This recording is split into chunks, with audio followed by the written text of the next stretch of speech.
forced us to actually, using something like PI forced us to not only look at obviously the people we were employing, but to form a template around the roles we were inventing.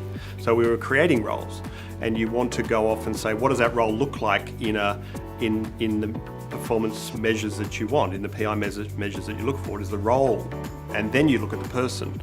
So when you're restructuring a business, you need to be able to model the role, and that means bringing together a vast amount of information on what everyone's expectations are for that role in a new business framework, and then you can start to look at your stuff against that role. So you detach the person from the role and look at the two things individually. Since implementing PI, the dialogue we can now have with each other is much more extensive.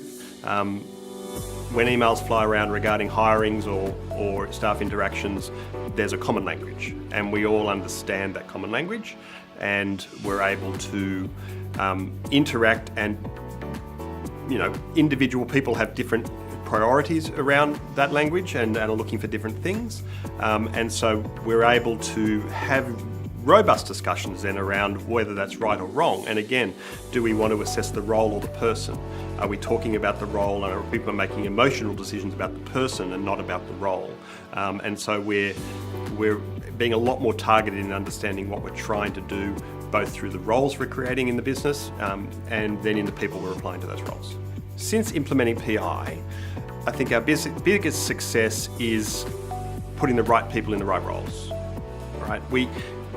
We always thought we did that off our own bat, right? We, as a small company, make those decisions, and you have such a personal relationship with everyone in a small business that you ensure those people are aligned to the DNA, are aligned to the role, and actually you allow that role to shift and change and adapt to the person as much as you do. With a bigger business where you've had to define a lot of roles and ensure consistency across the business for fairness and equity, you have to be very clear about the person, the role, and the alignment.